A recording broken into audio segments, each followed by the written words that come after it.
So, Elbez, what I wanted to talk to you about is again about when we look in the Hudson Valley and we see all these churches, most of us don't know what the history is. We don't know how it came about.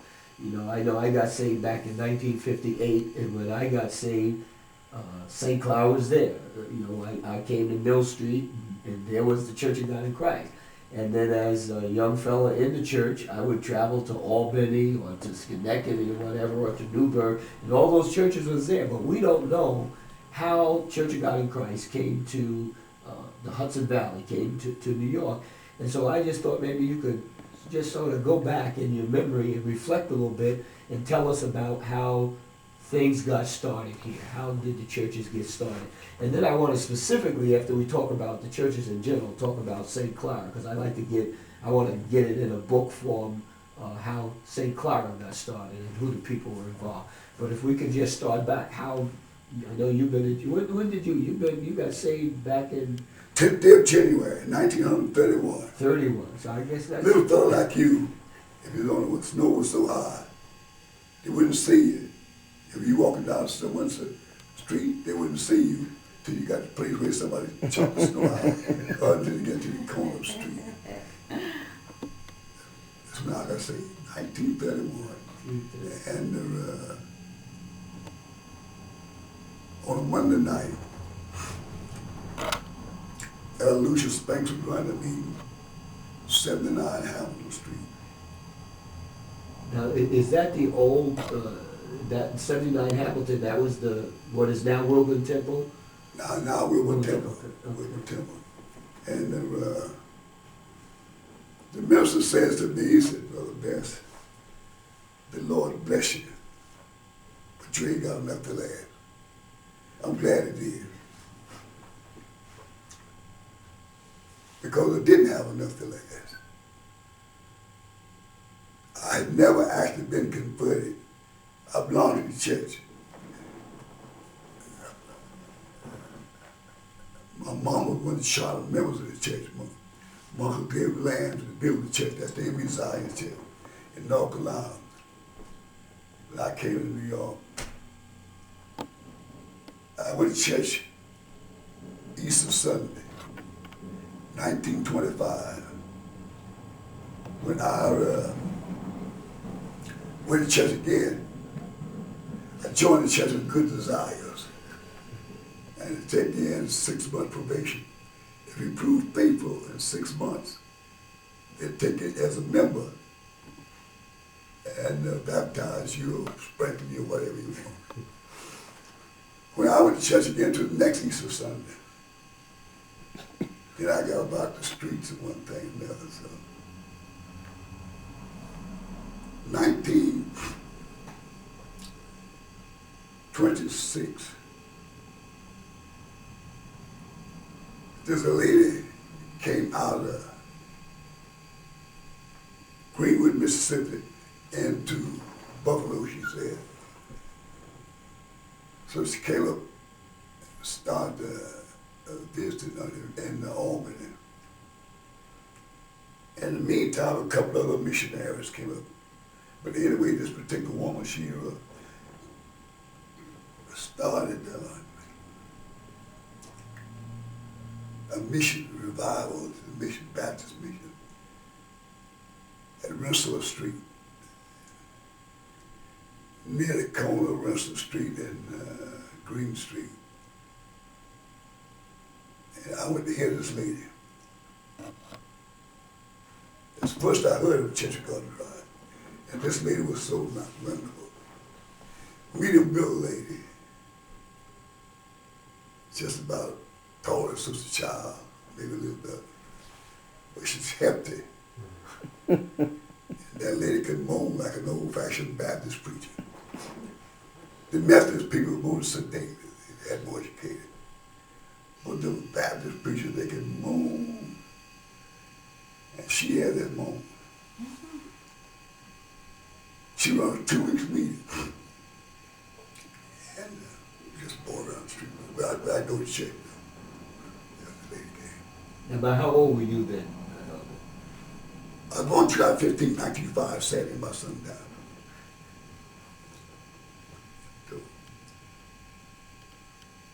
I was in my way, 25, 26, 26, 27 years old. But this was in the spring of 1926. The minister there was a minister of the church, Reverend Goodwin. He came up from Georgia after he was working on the brickyard in Queensland. And he let her have a meeting there in his church. That lady could tell the story. After that 10-day meeting, she said that she had a cardboard box, cut a hole in the top. She said the lion had rolled in the forest.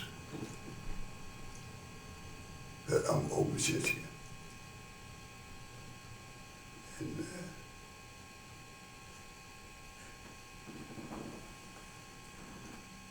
she was not exactly a lion, but she was a lioness.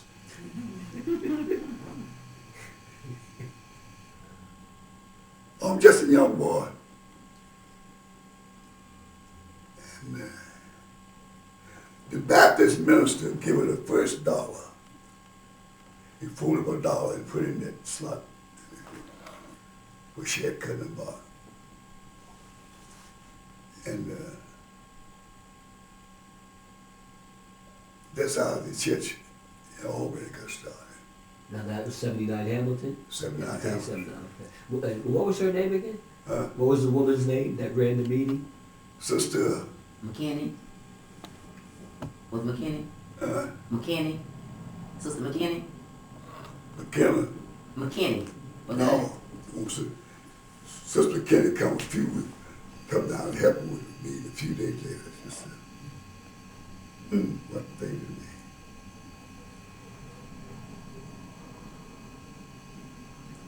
She later moved to Buffalo, mother somebody. I don't remember now. Don't remember her name just now. But anyway, she told Bishop Shipman,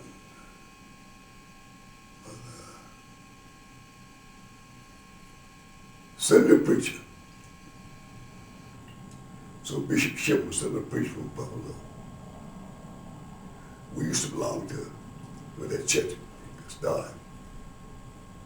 It belongs to Western New York.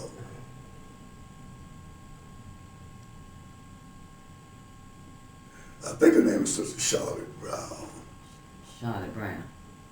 Yeah, I think you did say her name. And Sister McKinney's coming out later. Uh, She was a guitar player for when they run revival. They said preachers. Elder Lacey was an old man. Just sent him. And he prayed, went into the service. And in the meantime, the day they picked beans. Then they said preachers from 1926 to then go and come. Go and come.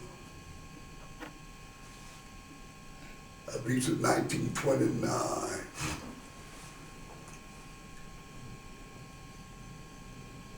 Elder Parson, L.W. Parson, came into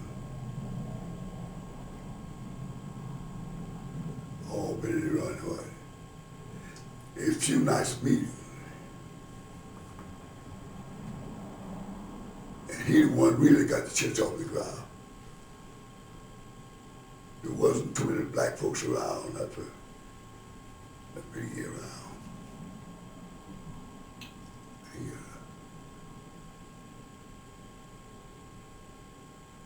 Go down Mississippi, come out of Mississippi. I'm not sure, but I think his first entrance was, he came out of New York. Came with me, come to New York, come out of New York. He come to Albany. He the one really got the church going. That man prayed. Prayerful man. When he got himself kind of together, people began to get saved. He would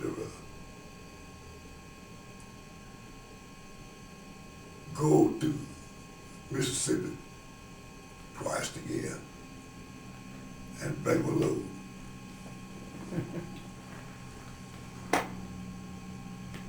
And that's how people began to come in and out there. Who are some of the people? Are any of them that we know that came up from Mississippi that he brought up? Jack Johnson, Brother Levi Johnson, Mother Ida Jones. You don't know about Oh her. yeah, I remember Mother Jones. She was district missionary. Mother Jones, and a few more. And they would fast and pray.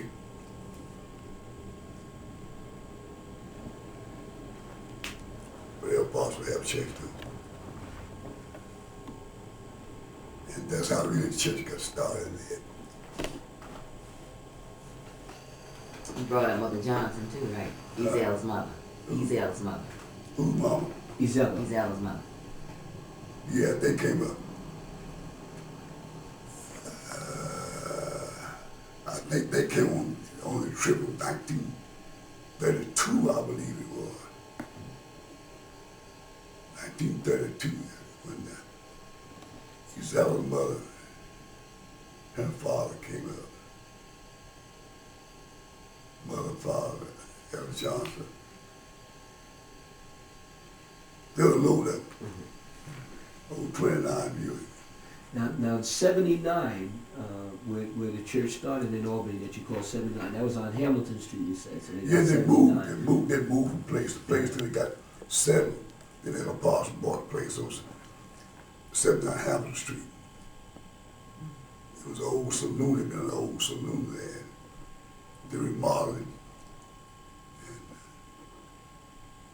And that's really how the church began to grow. And it grew, and it grew, and grew, and grew. So I got saved in 79, they were 79 Hamilton Street. I can remember Elder Nelson. You remember Elder Nelson? Yes, I do. Yeah. That's Sister Sarah Cheatham's brother. Yes. I didn't know that. Then Sister Cheatham, she come up later. She met Elder Cheatham. Elder Cheatham was what the Ward Cheatham, he went to the brickyard in Queens. Queens was about 15 miles out of Albany on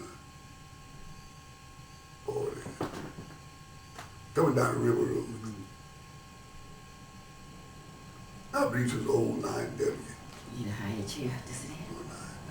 On a higher chair. And then people begin to come. Just begin to come home again. And the church grew. And people come from various places. Thank you. Now, Elder Parson, was he married at that time, or was he a Yeah. single man? And him and his wife. Thanks, sister. Okay. Yeah, just him and his wife. He never had no children. Now, who was his wife? Was she anybody? Sister Francis Parson. You remember Elder Wilbur? Yeah. Elder Wilbur. He got saved in Florida. He came into Albany.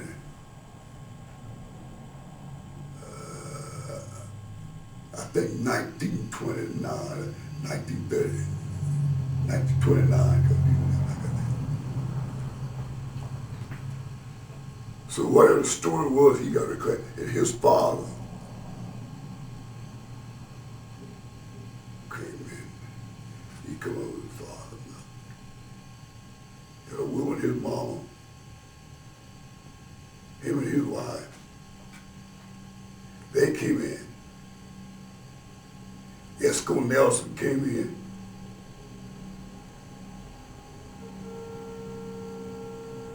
And I think Esco Nelson came in a little ahead of Elder Johnson. He came in about a year ahead of Elder Johnson. He got saved. We had a baseball team. And Brother Nelson could play the ball too.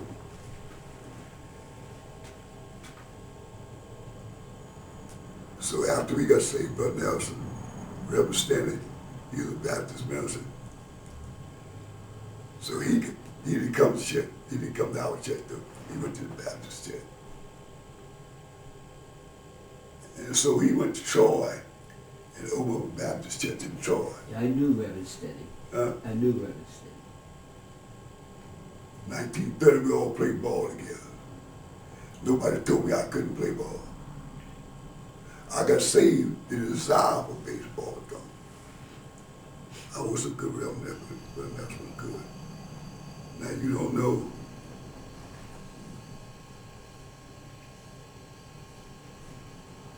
Richard Eggett that lived here, so definitely.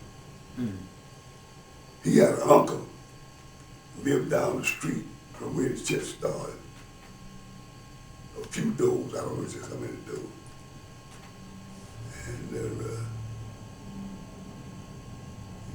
of course, he never joined church, but his boy belonged to our baseball team. It was a glorious sight. Glorious sight. But most of all, I'm glad I got saved. No, Bess, this is, you're talking now like 1929, 1930, and the church, 79 got started, but now how did, like, there's St. John and then Refreshing Springs in Schenectady and Hollywood. No, St. John, they come with Elder Parson brought Elder Johnson there from Mississippi. And all those belonged to the one church. About 14 of the preachers there one time. Pastor made 15. Just a bunch of young men, pastor was young too. And it seemed though that when visitors would come in, they would look at the young men there. Because we had church. Not just trying around, we had church. Look like they look over to see who's who. Perhaps people, God began to move on them. He moved in a mighty way. And by God moving in a mighty way, it attracted people. And of course, I always have big Bob around here. And see, every year,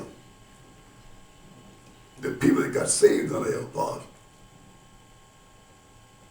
in Mississippi, he'd bring up a load every year, sometimes 2 loads of people.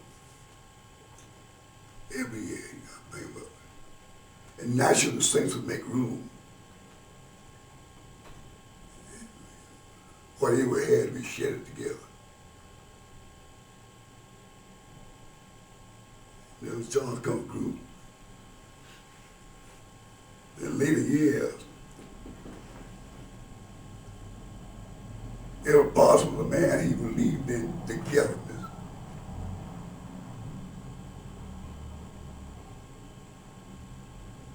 That man would fast and pray. Eat fat meat and black-eyed peas.